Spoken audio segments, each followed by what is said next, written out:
This is Kevin the Fish. Kevin recently graduated from college with a degree in advanced pebble arrangement, with an emphasis on postmodern design. He's passionate about symmetry, color palettes, and making bold statements in small aquariums. Now, he's been on the hunt for his very first apartment, but there's just one little snag. Kevin is terrible with money, and he's absolutely drowning in student loan debt.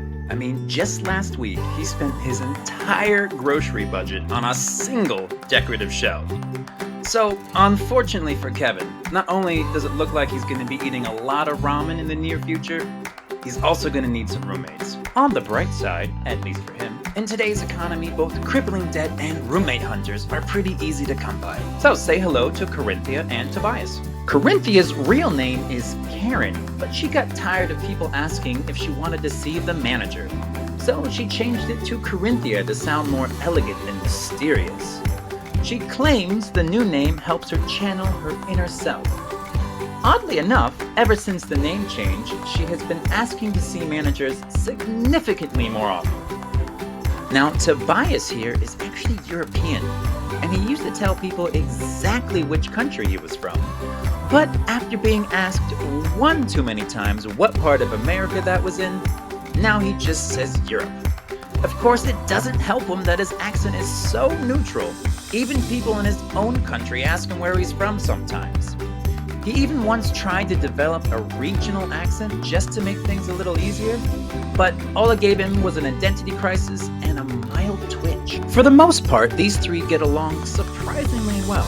Of course, they've had their fair share of arguments, like the time Kevin blew all the rent money on a case of Japanese spring water, supposedly sourced from the top of Mount Fuji, that had incredible health benefits. Turns out, it wasn't from Mount Fuji at all. It was actually from some guy's garden hose in Florida.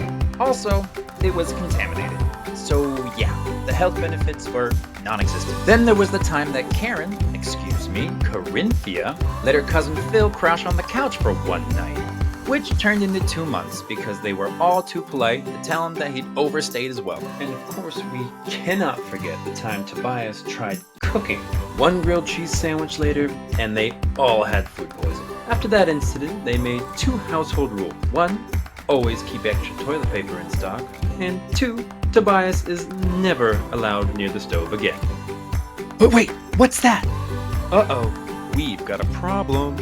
Looks like the landlord, Mr. Quackers, is making a surprise visit. And as it turns out, Kevin may have forgotten to mention that he's been subletting. And Mr. Quackers is not exactly a patient duck. Luckily for Kevin, he does happen to know that dear old Mr. Quackers is easily bribed with grapes.